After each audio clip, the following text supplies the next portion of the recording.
Hola, muy buenas tardes. Muchísimas gracias por acompañarnos. Mil disculpas por el retraso. Hoy tenemos un webinar muy especial, muy pedido por todos nuestros asistentes. Este webinar estará a cargo de la doctora Juliana Salas. Ella es especialista en cardiología oncológica y vamos a aprender hoy cómo diferenciar un ataque de ansiedad de un infarto. Entonces, sin más preámbulo, aquí les dejo a la doctora que estamos compartiendo la oficina, entonces ya viene ella a agarrar el campo y nada más recordarles que pueden canalizar todas sus dudas, realizar sus consultas a través del chat que tenemos aquí en la plataforma y al final vamos a estar atendiendo las preguntas para que ustedes se vayan lo más esclarecidos y contentos posibles. Así que, sin más, se quedan con ella. Gracias.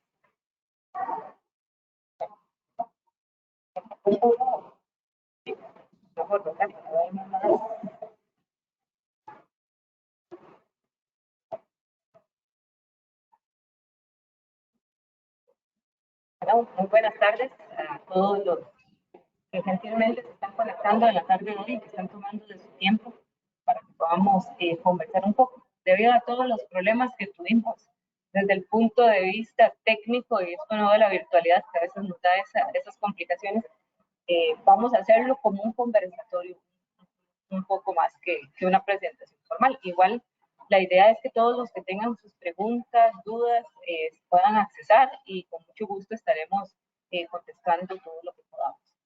Este tema es de los más importantes y es muy frecuente y muy común que muchos de nuestros pacientes acudan a los servicios de emergencias porque tienen la sensación de que están sufriendo un evento coronario después de un episodio en el cual tuvieron algún tipo de noticia sorpresiva, algún tipo de experiencia no grata, accidente, etcétera, y llegan con sensación de dolor torácico, con palpitaciones, taquicardia.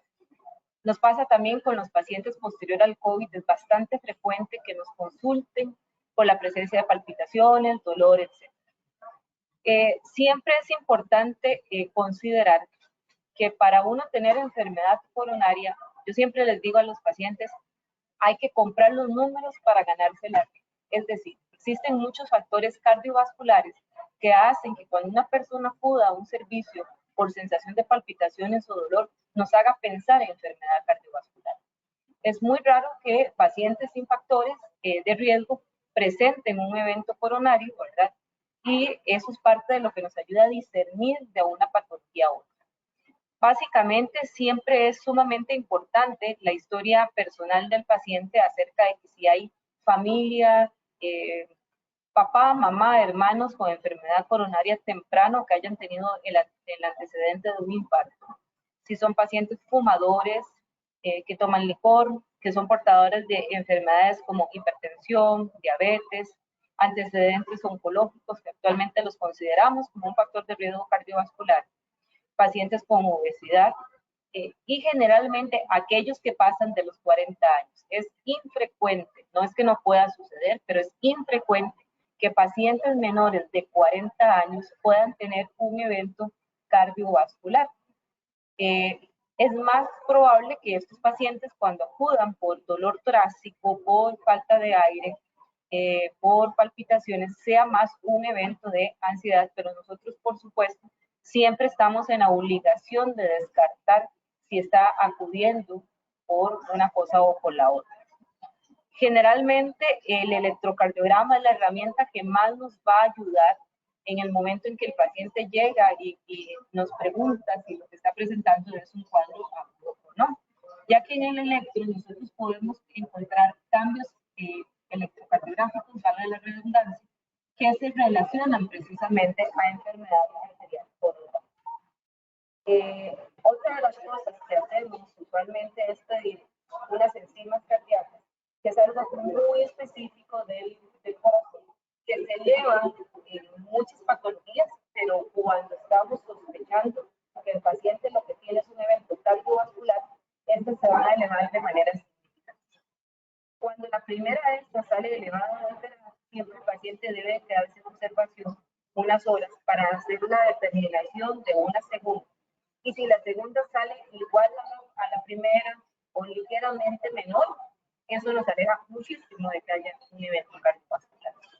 Sin embargo, bueno, una vez que se ha descartado eso, siempre es importante hacer una exploración ya con exámenes más específicos, ya no a nivel de emergencia, sino a nivel de una consulta externa, para poder dilucidar que los síntomas tampoco obedezcan a ningún otro tipo de patología que no sea necesariamente coronaria, sino que hay, por ejemplo, algunas arritmias cardíacas que producen mucha palpitación, que el paciente se asusta y donde se asusta siente más palpitación. Es como un círculo vicioso, ¿verdad? Hago la arritmia, la comienzo a sentir, me siento mal, las palpitaciones se presentan, me pongo nervioso y aparecen más palpitaciones. Entonces, siempre que tengamos ese historial, sobre todo de palpitaciones, más que de dolor, siempre que lo tengamos, sí tenemos que hacer estudios para estar seguros que la sintomatología no representa una crisis de ansiedad.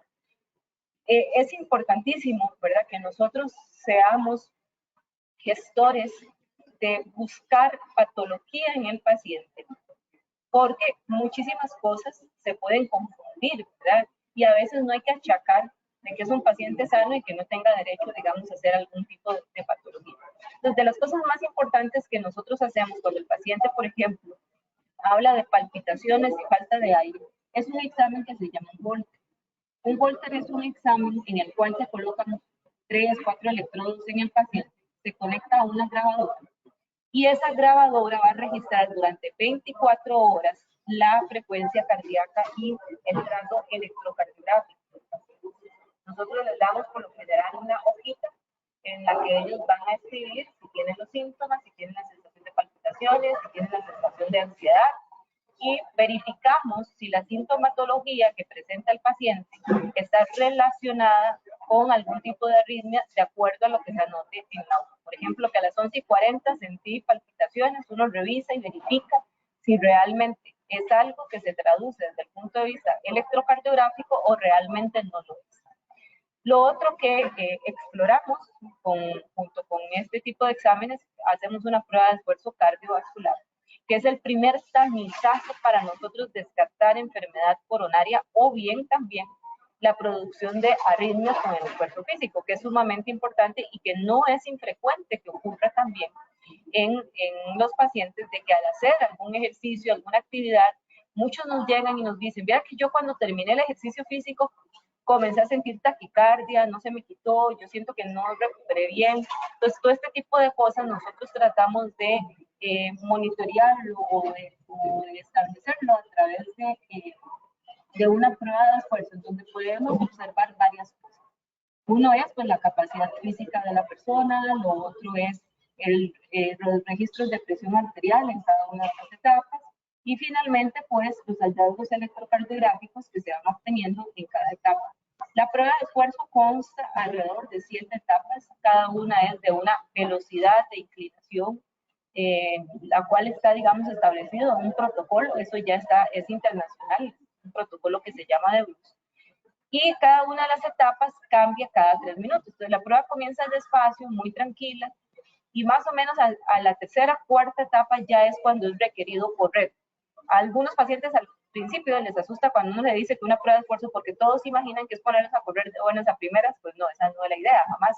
La idea es ver cómo paulatinamente el corazón se adapta al ejercicio, que se produce en cada una de las etapas, y es que en el momento en que el paciente se siente mal, es que tal vez tenga que la presión se le pueda subir, que eso es bastante frecuente, o que en ese momento está comenzando a generar efectivamente algún tipo de arritmia, o bien que al terminar el ejercicio físico, efectivamente la actividad nos genere una serie de palpitaciones y arritmias, y que sea lo que la persona está sintiendo cuando termina el ejercicio, y eso lo podemos súper bien ver a través de una prueba de esfuerzo y su registro electrocardiográfico.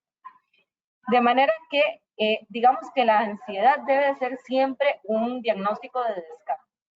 Eso quiere decir que yo no puedo llegar y decirle a un paciente, vea, sí, lo suyo es ansiedad. Tenemos que demostrar que efectivamente es un trastorno ansioso el que está produciendo la reacción que el paciente siente. Porque como estábamos citando, existen muchísimos pacientes que hacen realmente arritmias, hacen palpitaciones que probablemente son benignas, gracias a Dios, pero que donde ellos lo sienten, se ponen ansiosos, y es lógico, ¿verdad? Usted se siente mal, está sintiendo que el corazón le late de más, hay algo que no está bien conmigo, ¿verdad? Entonces son cosas que hay que hablar. Lo otro es que existen patologías cardíacas que pueden desatarse por trastornos ansiosos. Uno de ellos muy común es el síncope. ¿Qué es el síncope? El síncope es que el paciente se desmaya ante ciertas situaciones. Por ejemplo, los pacientes que al ver sangre se desmayan, pacientes con dolor que se desmayan, que están en actividades, digamos, bajo el sol o que han pasado mucho de pie y se desmayan. Casi siempre estos pacientes consideran que lo que pasó era que tuvieron una crisis de ansiedad y se desmayaron. Bueno, en realidad puede haber eventos precipitantes del síncope, pero es una condición cardiovascular. Una condición que no es maligna, una condición que por lo general en el 95% de los casos es benigna, es sencillamente una predisposición a desmayarse, porque existen una serie de receptores en el organismo que no se disparan de manera adecuada cuando estamos, por ejemplo, mucho de pie o cuando hacemos actividades o cuando vemos ciertas situaciones de choque, como es, por ejemplo, ver sangre y que la persona se desmaya. Eso no es realmente ansiedad, eso es sencillamente algo que motiva o que es el gatillo para que la persona precisamente presente o desencadene un síncope. Entonces hay que saber muy bien, digamos, nosotros a la hora diferenciar para poderle decir al paciente, sí, tal vez usted tiene su trastorno ansioso, es probable, pero la patología que está haciendo es de origen cardiovascular y entonces tenemos que trabajar en conjunto con, digamos, psicólogos, psiquiatras, etcétera, para ayudar al paciente desde este punto de vista. Pero sí es importante que no encerremos todo en ansiedad, ni tampoco, ¿verdad?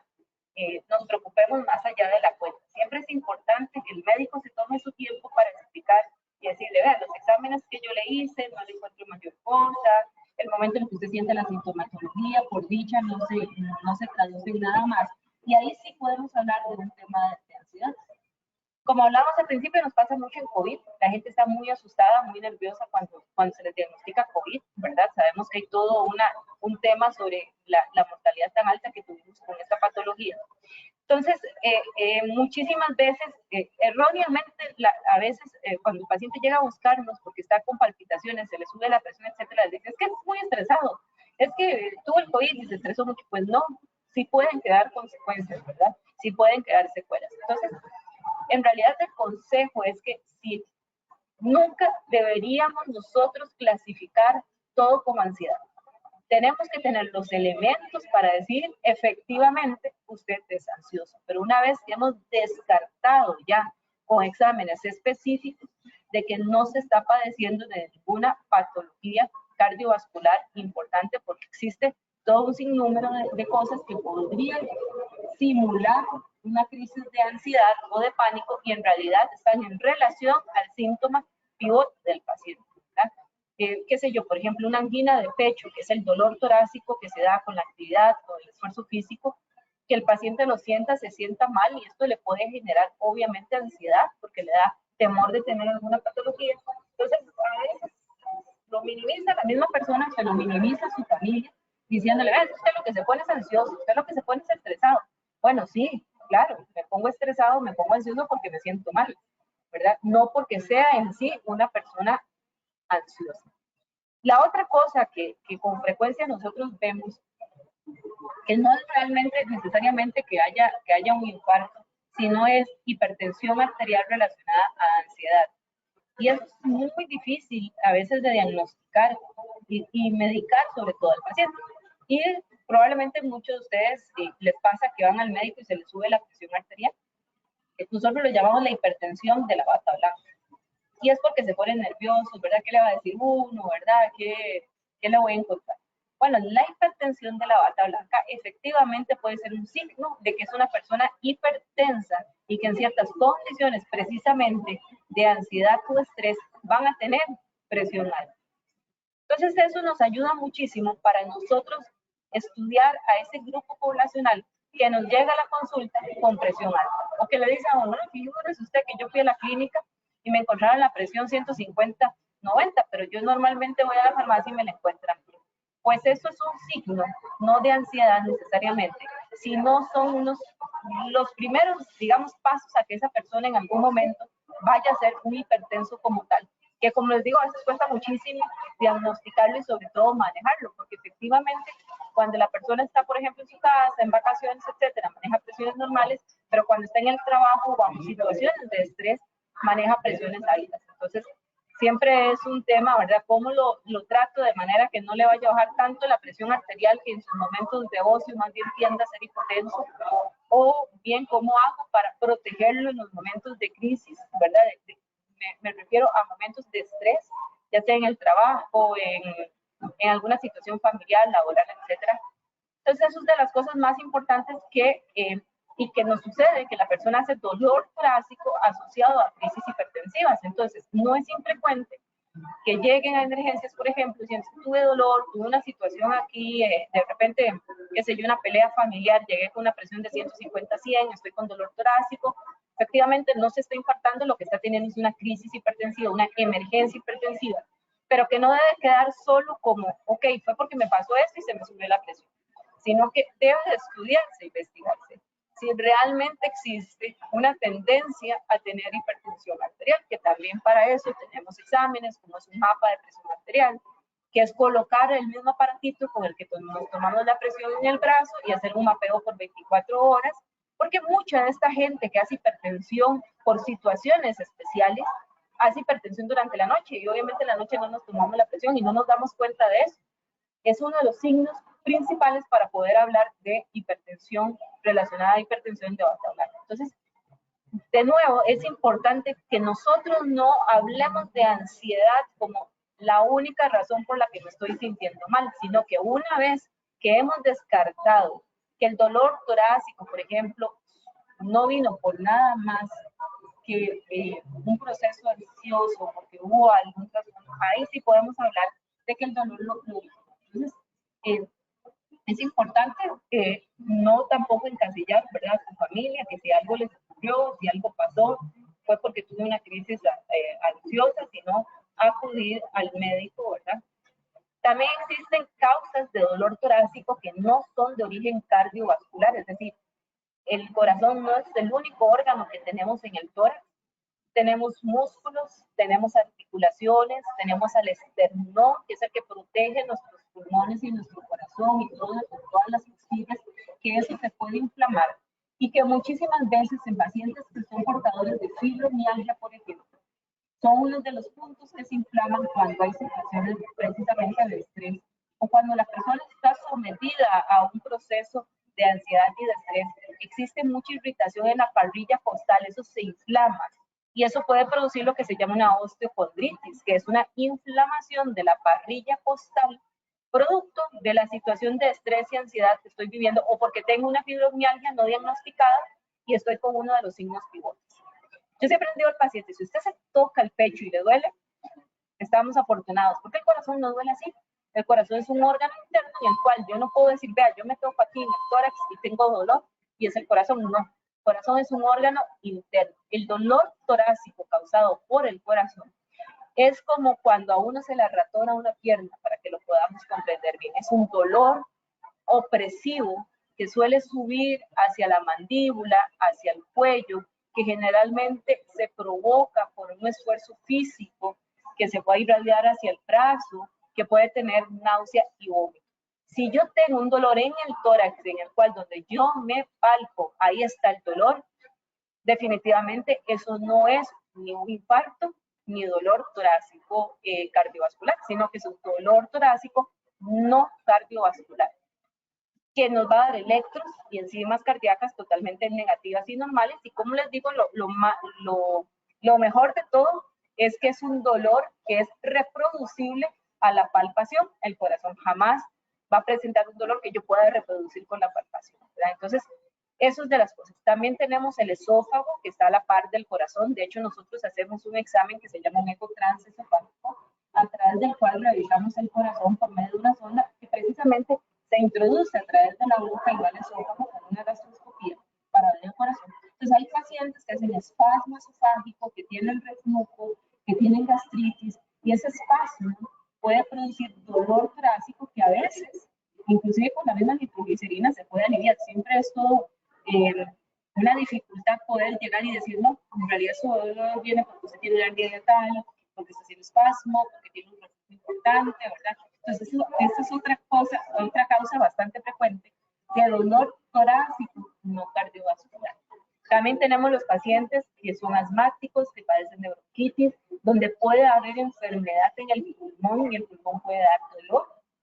Generalmente no es un dolor tan característico en el tórax central, es un dolor un poco más diferente, pero bueno, perfectamente una neumonía, una bronquitis, una crisis de asma nos puede dar dolor torácico y no estamos ante alguna enfermedad cardiovascular, ¿verdad? Entonces, sí es importante recordar que toda reproducibilidad de dolor, donde yo me toco y me reproduzco y digo, este es el dolor que me está atormentando, no es definitivamente de cardiovascular, es fácil de tratar, por lo general nosotros lo tratamos con antiinflamatorios, suele mejorar. Ahí, sin embargo, gente que hace osteocondritis muy severa, si se ocupa inclusive infiltrar la articulación de la costilla con el esternón, eso se llama la articulación osteocondral, porque el dolor es muy grande y hay que infiltrarlo, ¿verdad? Igual, por ejemplo, los pacientes que padecen artritis, los que hablábamos de fibromialgia, a veces hacen dolores torácicos no cardíacos de características muy severas. De manera que eso es importante. Lo otro es que, y esto es un concepto que siempre me gusta aclarar, no existe preinfarto. Es un mal concepto que lamentablemente a nivel de algunos médicos generales y de algunas clínicas se les ha entregado al paciente y eso no está bien porque eso asusta obviamente a la persona. Yo siempre, en tono vacilón, le digo a mis pacientes que usted no puede estar preembarazada, o sea, se embaraza o no se embaraza. Exactamente es con el infarto, se infarta o no se infarta. Puede tener dolor torácico sospechoso de origen cardiovascular, pero no existe el concepto de la palabra preinfarto. Y eso es muy importante porque hay cualquier cantidad de médicos que les dicen a sus pacientes, mire, usted llegó aquí a emergencias y todo salió muy bien, el electro salió bien, las enzimas cardíacas salieron bien, pero lo que tuvo fue un preinfarto. No es real. No va a existir realmente electros normales y enzimas cardíacas normales si no existe una enfermedad cardiovascular. Lo que puede ocurrir es que realmente la persona no se infartó, en eso sí estamos de acuerdo, pero ocupa de más estudios para saber que su dolor torácico no corresponde a una enfermedad coronaria cuya manifestación fue angio o dolor torácico, ahora sí, cardiovascular. Entonces, ¿qué quiero decir con eso? No se queden con el concepto que me dio un preinfarto, porque si fuera así, el paciente se interna. Nunca nadie, cuando sospecha que un paciente tiene un infarto, lo va a ingresar a la zona. Ese paciente se tiene que internar para terminar de estudiar.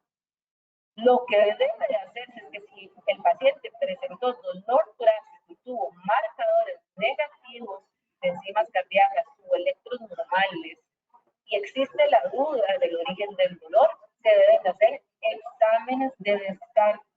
Que ahí es donde entra la prueba de esfuerzo, el ecoestrés, lo que estábamos hablando de ver si es que no tuvo una crisis hipertensiva, ¿verdad? Y descartar toda la parte cardiovascular.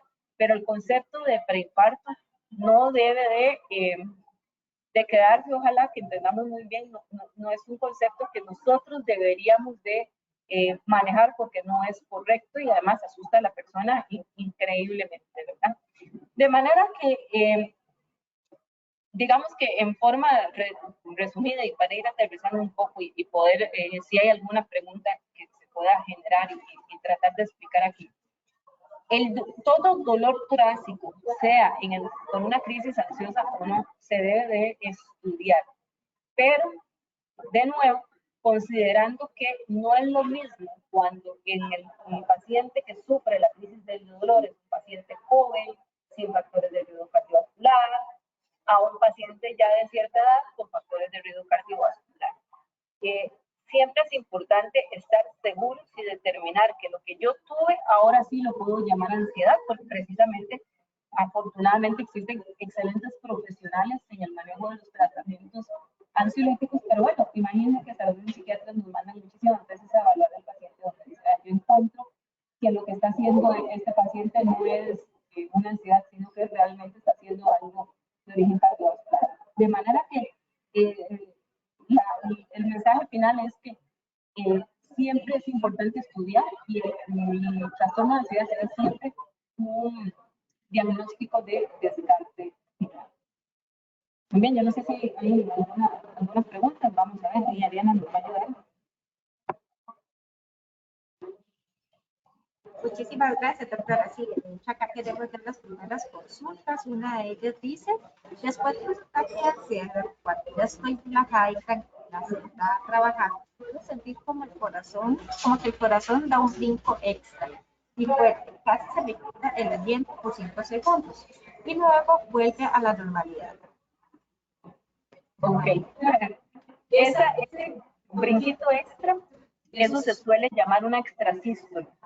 La extrasístole es precisamente como su palabra lo dice, ese latido extra. Entonces, ¿qué es la sensación? Vamos a ver, el corazón tiene un ritmo que es normal, ¿verdad? Entonces, que viene, digamos, ta, ta, ta, ta, ¿verdad? Que es probablemente lo que estás sintiendo. Esas extrasístoles es lo que nosotros llamamos las palpitaciones. Todos hacemos extrasístoles. O sea, si aquí a todos los que nos están escuchando y todos los que estamos aquí nos ponen un golpe, todos vamos a hacer. Porque la extrasístole se puede producir por café, por deshidratación, por trastorno del sueño, por ansiedad, porque estoy bajo mucho estrés laboral, porque tengo un examen importante, porque tengo que trasnochar. Los licores pueden producir extrasístoles. El tema final es cuántas extrasístoles produzco, porque por fortuna la gran mayoría de ellos son benignas. Es solamente esa molestia donde siento el brinco. Ahí es donde entra el estudio del Holter, porque nosotros sí tenemos que ver cuántas extras se hacen durante las 24 horas para ver si las trato o no, o si yo solo le digo, no, vea, tranquila, estás haciendo 10 extrasístoles, ¿verdad? Vamos a estar valorando y si aumentan, medicamos y si no, no. Por lo general, cuando ellas comienzan a presentarse, comienzan a ser muy, muy, muy molestas y ahí las tratamos.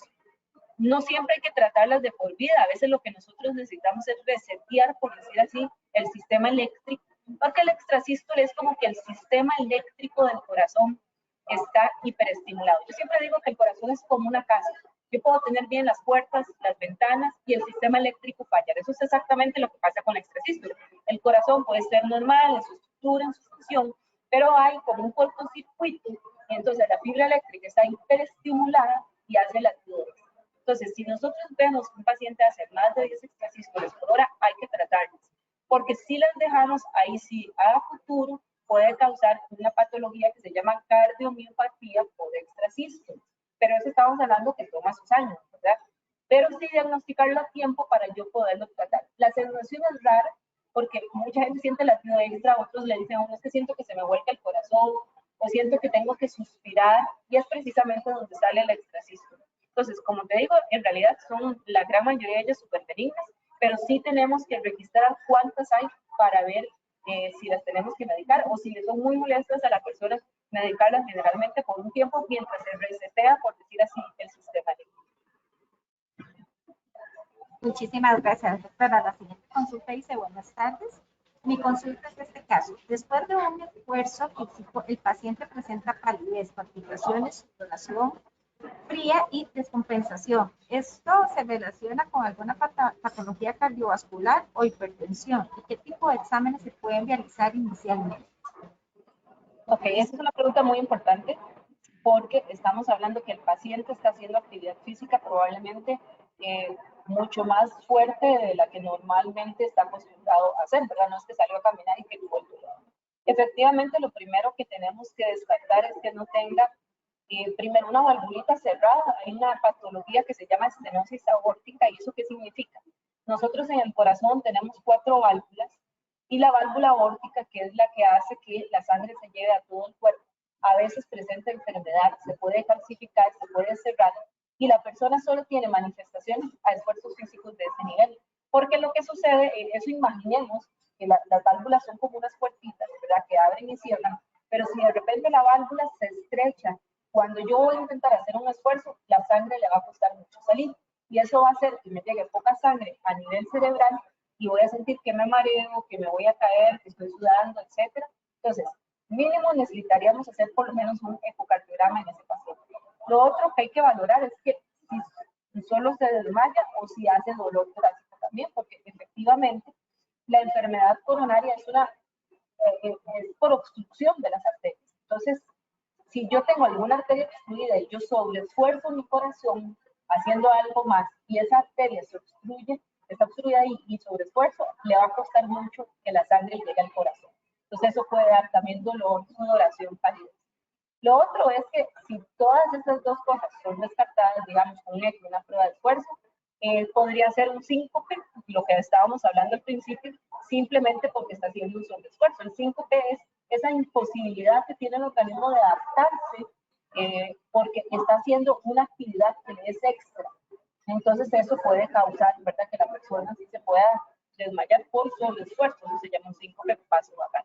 Pero siempre es importante descartar, también valorar qué nivel de esfuerzo es el que está haciendo y valorar esas dos cosas serían las principales. No olvidar también que no esté haciendo hipertensión arterial, ¿verdad? Que eso igual a la prueba de esfuerzo uno lo puede valorar y con eso el esfuerzo está haciendo hipertensión tan alto que entonces la persona se sienta mal y se marea.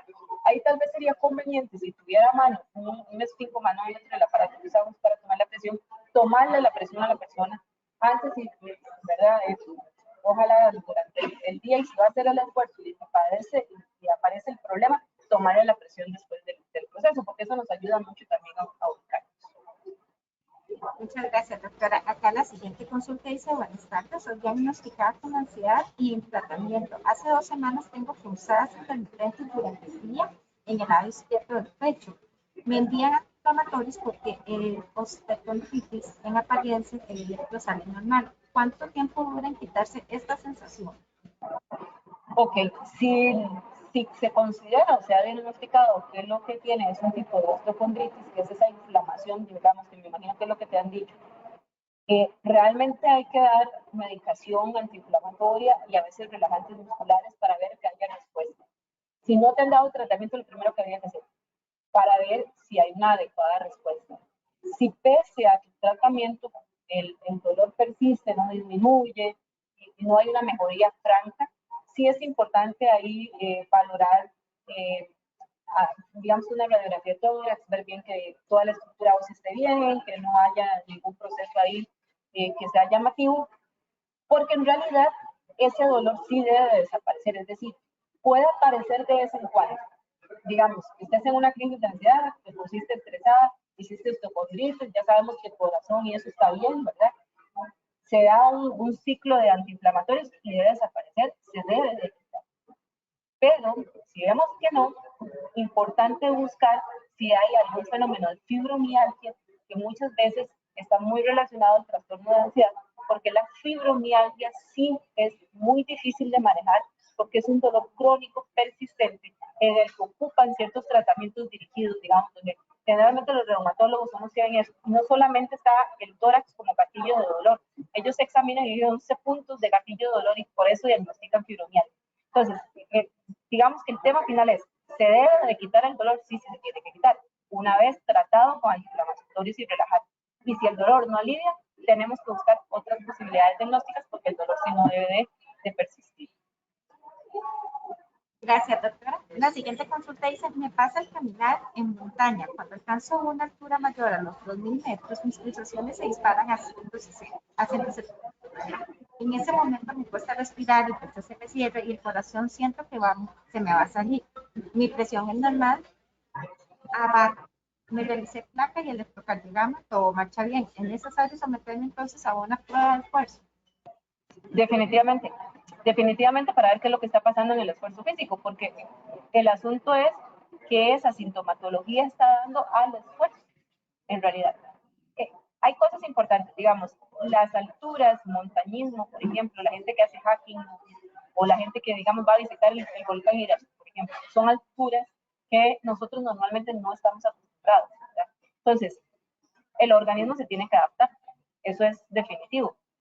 Pero si hay sintomatología, es que o hay una muy mala adaptación o la altura misma o el esfuerzo mismo que están provocando algún tipo de arritmia y es importante valorar.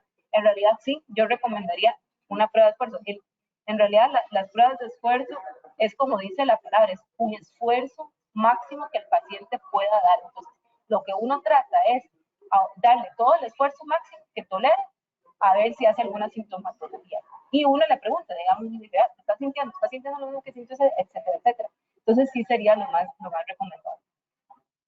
Doctora, la siguiente consulta dice, mi hijo siempre ha tenido muy altas pulsaciones y entonces se dice que está ansioso, pero ¿cómo saber la diferencia? Estamos hablando de que esto le pasa en cualquier momento, no necesariamente cuando hace ejercicio.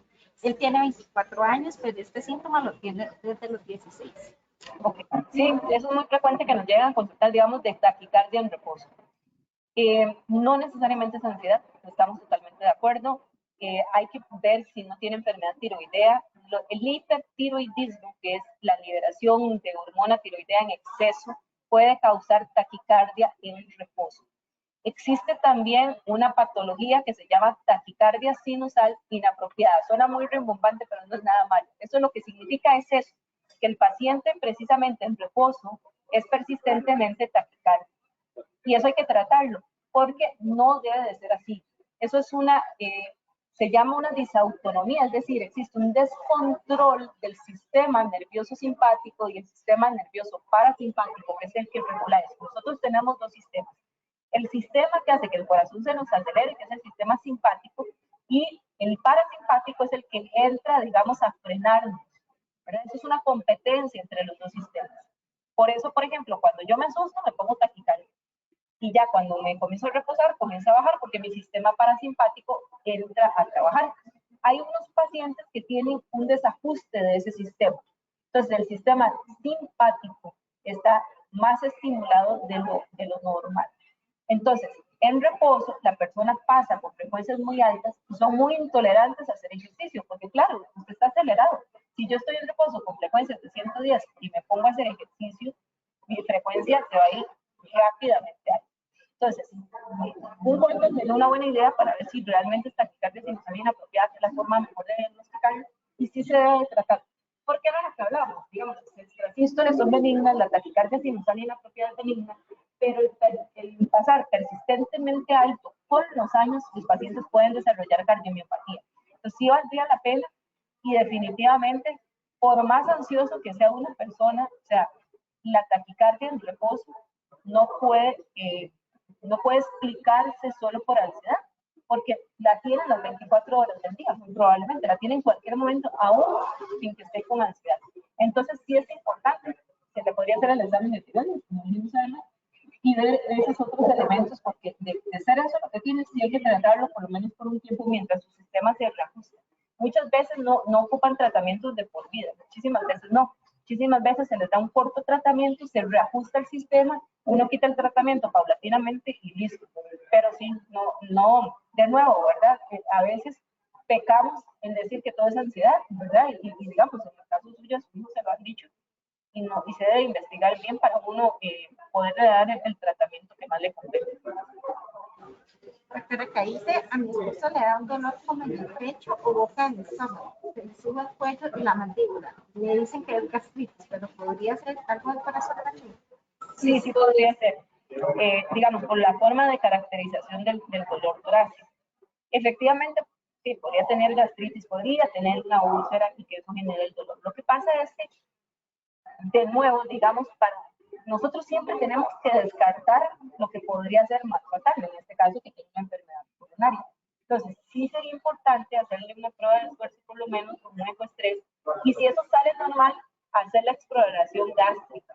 Porque aunque nosotros descartemos, yo siempre les digo a los pacientes, hágase una gastroscopía para ver cómo está el sistema gástrico.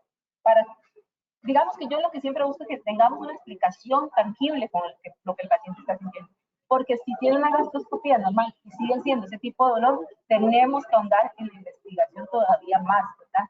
El punto es que a veces no nos tenemos que quedar con lo que nos dicen, sino que tenemos que tratar de aliviar al paciente. No se puede decirle si es gastritis, tómese sus pastillas, porque no hemos confirmado si realmente tiene enfermedad ulceropéptica, si tiene hernia hiatal, que les puede causar un dolor a veces similar, pero tampoco hemos descartado si lo que tiene es una enfermedad coronaria, que lo que le está dando es realmente esa sintomatología, porque nos pasa, por ejemplo, en adultos mayores sobre todo, que consultan por dolor de estómago, nada más, lo que se llama epigastralgia, y se están infartando.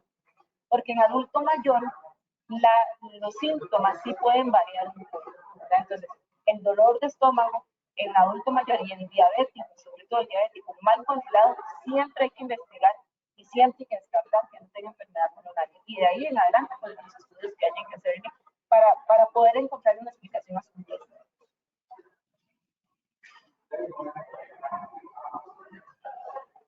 Doctora, la siguiente dice, ¿a qué se puede o a qué se debe que en ocasiones estoy cocinando o hablando tranquila y me da dolores del pecho y una sensación de ahogo?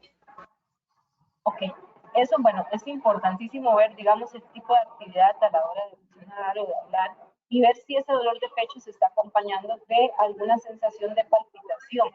Porque vieras que no suele ser inusual que los pacientes que hacen palpitaciones de repente sienten como que necesitan suspirar y tuvieron ese dolor torácico y se pasó. Entonces, lo más frecuente es eso, que hablemos de extrasistolia o de palpitaciones porque necesitan suspirar.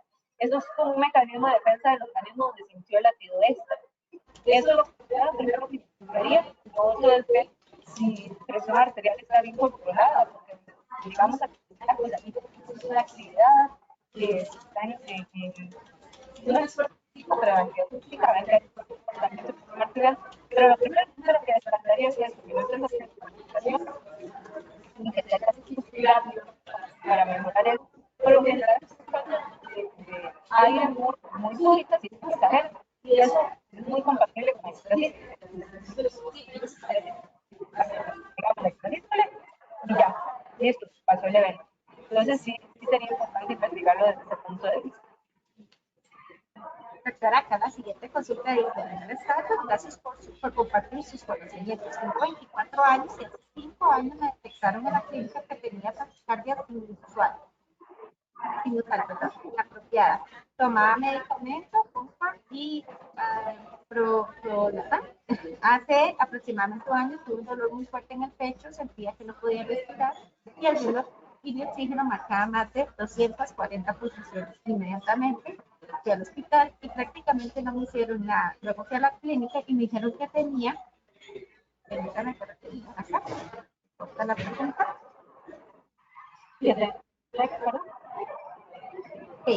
dice, luego fui a la clínica y me dijeron que ahora tenía taquicardia paroxística y me aumentaron el medicamento. Esa crisis que tuve ya ha pasado 3 veces. ¿A qué se debe? Pensé que era un preinfarto. Ya entendí que eso no es. No, la taquicardia paroxística es un tipo de arritmia, es benigna, pero probablemente habría que hacer un cambio de tratamiento, darte ya un antiarrítmico en realidad. Y si no mejora con antiarrítmicos, esas taquicardias se tratan de especialistas en arritmias, que son los electrofisiólogos. ¿Y eso qué es lo que está pasando? Que tenés un cortocircuito en el corazón que entra y genera esa taquicardia, por eso la frecuencia fue tan alta. La posición focos no lo llaman como, es decir, eso es un cortocircuito donde el cardio y la transmisión eléctrica por una línea recta se metió en ese cortocircuito y dio vuelta y comenzó la taquicardia. Es sumamente molesta, asusta mucho al paciente, la falta de aire, puede dar dolor crónico, inclusive a veces con enzimas cardíacas, porque son frecuencias muy altas. Entonces, idealmente sí se debe tratar primero con antiarrítmicos, probablemente ahí el propalarán se puede quedar un poco corto porque no es tan indicado para realizar su tranquilidad. Probablemente jugarías algo más con el tipo de neumonía, que es más antiarrítmico, pero si existe, se tiene que ver con el extrasistólogo, ya sea que te refieran, porque esos cortocircuitos, si el paciente no mejora con tratamiento médico, hay que ablacionarlos o digamos quemarlos, la forma, digamos, de decirlo más fácilmente. Entonces, donde el especialista lo que hace es buscar dónde está y donde lo encuentra, digamos, ahí lo queman y se acaban las crisis. Pero sí es importante, muy importante que digamos, se vea, te dan ya a nivel de especialidad, te cambien probablemente y te reajusten el tratamiento y te manden, porque eso sí hay que quitarlo, sobre todo por los motocistas que están ahí y van a seguir y son muy molestas, asustan mucho, a veces persisten durante el tiempo y hay que ponerle el medicamento en la vena para frenarlo, pero ocupa un tratamiento muchísimo más específico que la parálisis mental. Y es bueno, digamos, que hayas hecho la pregunta por precisamente la paciente que preguntaba de su hijo hoy, parálisis mental, qué son las relaciones con los pacientes con la que tienen que encontrar, porque a veces todas esas arritmias de niños se van conectadas. Entonces, lo que hiciste fue una evolución de taquicardia sinusal a supraventricular paroxística, que como digo, benigna, pero que sí produce dolor, aumenta la velocidad. Hay gente que se puede desmayar porque son frecuencias muy altas y necesita un tratamiento antiarrítmico específico. Y si no, como te digo, un electrofisiólogo que es el especialista en arritmias, porque hubiera que hacer una adaptación a esa taquicardia. Bueno, doctora, las consultas siguen. Una de ellas dice, ¿a qué se debe que en ocasiones al hacer ejercicio me he desmayado? Bueno, muy importante, porque la gente hace ejercicio y hay un montón de cosas en las que todos fallamos, porque todos fallamos en realidad. Primero, hidratación. Definitivamente una de las causas primordiales de síncope o desmayos durante el ejercicio es la deshidratación. Y hay que entender bien el concepto, hidratarse no es solo agua, son electrolitos también. Entonces, ¿qué es lo ideal? Que la persona que se entrene en ejercicios consuma agua con electrolitos, ya sea porque compren, por ejemplo, Gatorade o hay un Power Excel, ¿verdad? Para no perder la figura, para no consumir calorías. Ahí hay los sueros como el Pedialyte, por ejemplo, hay sueros de fresa, de coco, etcétera, que tienen poco aporte calórico y que previenen los síncopes. Estas pastillitas que venden en el supermercado que se llaman LUM, que se ponen en agua, en 600 mililitros, que son electrolitos. Eso es lo primero. Tenemos que ver qué tan bien te estás hidratando durante el ejercicio. Lo otro es el tipo de ejercicio. Muchísimas veces los ejercicios no se comienzan tan paulatinamente como deberían ser. Pongamos un ejemplo. En los gimnasios existen, por ejemplo, los famosos HIIT, que son ejercicios de habilidad.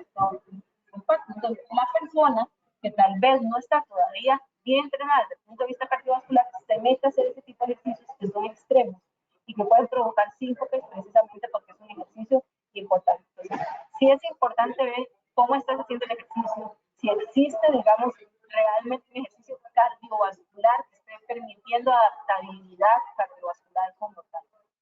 Si todo eso está bien, si vos me dices, bueno, no, yo me entreno bien, tengo un entrenador, me estoy hidratando perfecto, no tengo nada de ese problema, ahí sí haríamos una prueba de esfuerzo, porque hay que ver si en el esfuerzo máximo estás haciendo, digamos, algún tipo de arritmia o algo que esté provocando el síndrome.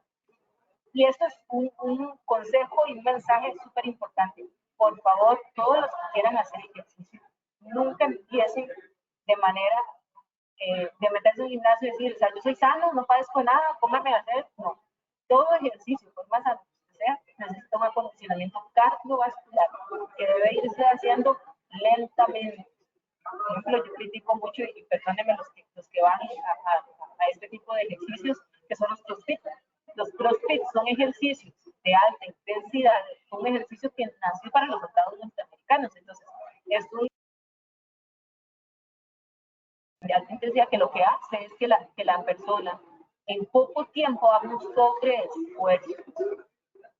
Que tampoco, o sea, el organismo tiene que adaptarse. Para nosotros llegar, si ustedes les gusta el CrossFit, necesitan primero tener un acondicionamiento cardiovascular, porque si lo hacen de buenas a primeras, es muy posible que haya desmayos, lesiones articulares, etcétera, etcétera. Entonces, es importante, el ejercicio, como todo en la vida, debe estar bien prescrito, porque si no, nos puede traer muchos efectos.